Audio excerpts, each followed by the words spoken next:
am na ko yor lu yar Ça va bien?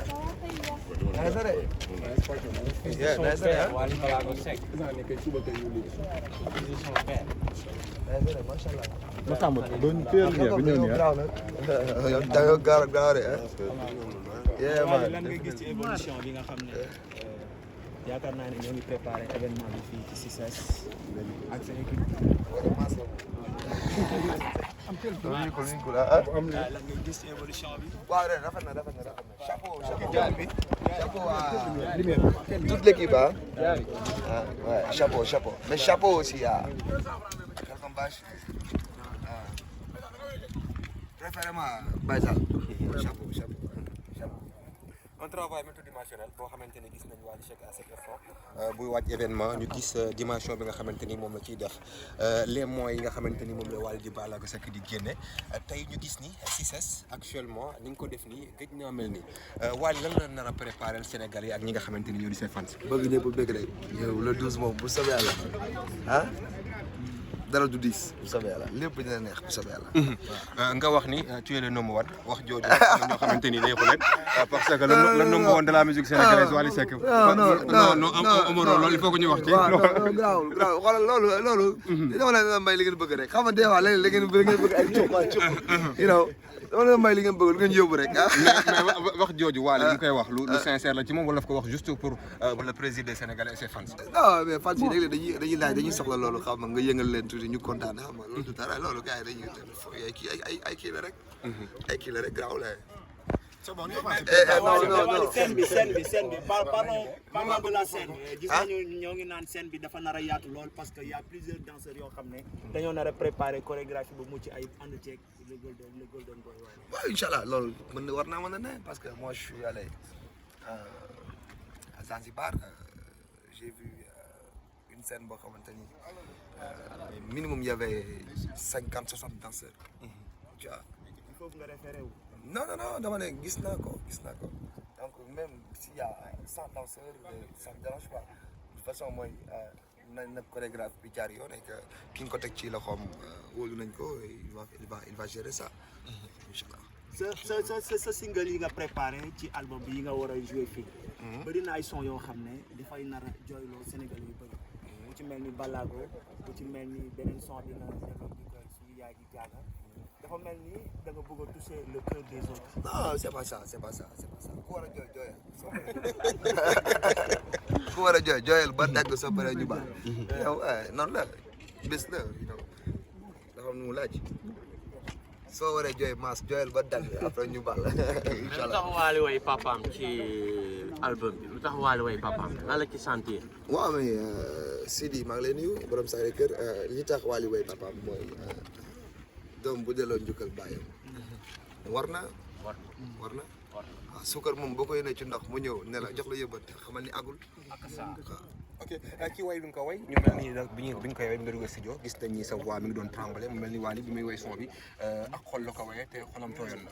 waaw man nag généralement lépp lu may way soo xoolee xol laa koy way mais morceau boobu dafa y a tellement d'accords peu d'accords donc j'ai fait très attention bi ma koy way.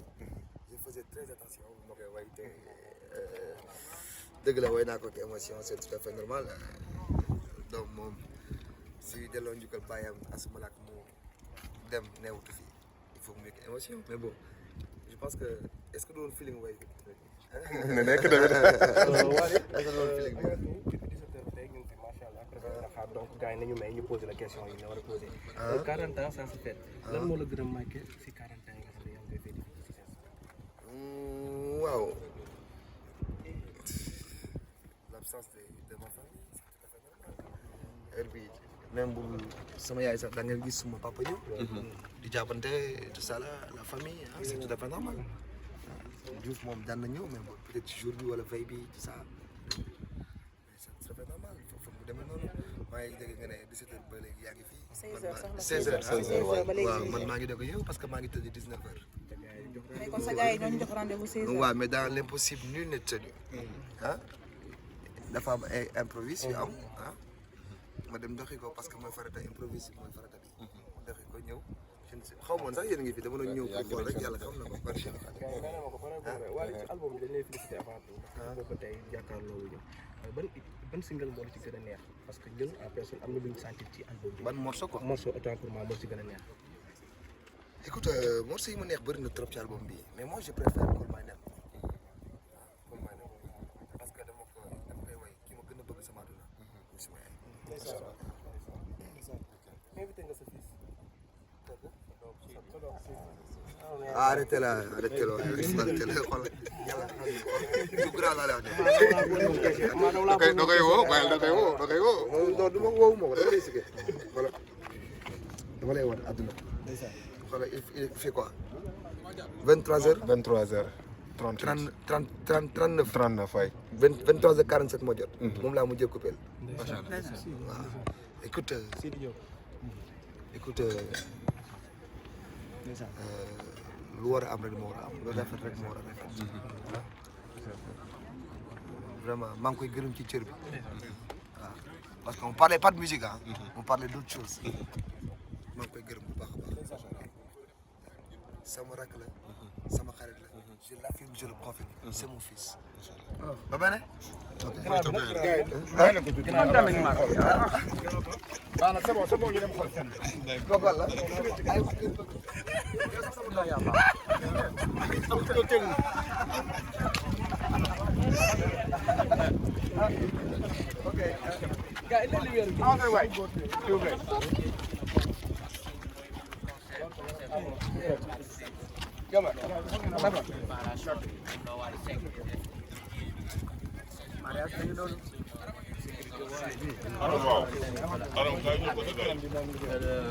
réalisation bi di amee pour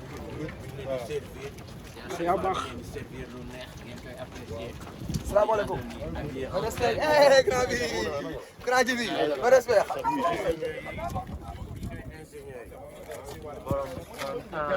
wala ñu ngi xool technologie macha allah.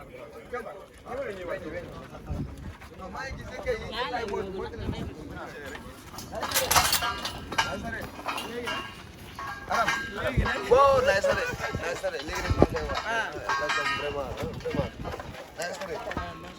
vraiment macha allah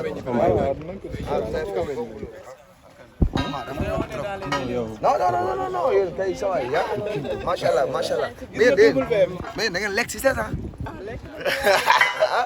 mais moo tax lekk ngeen si c'est ça nga ni ma ak tribune yu bees sax aussi. ah macha allah bu bees. macha allah bu bees. nga ni ma macha allah entre nous rek. sans système bu bees nga indi ah bu bees nga indi ah bu bees sax. ah génn dégg Sénégal génn dégg. maa tool bi yaatu na de. ah tool bi xanaa man dama waar sax. waaw lii la la ni tamit.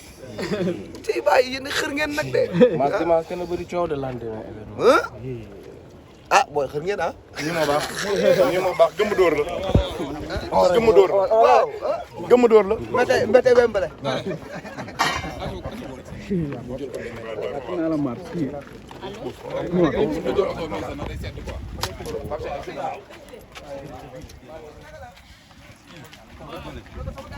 mooy boobu ndëkk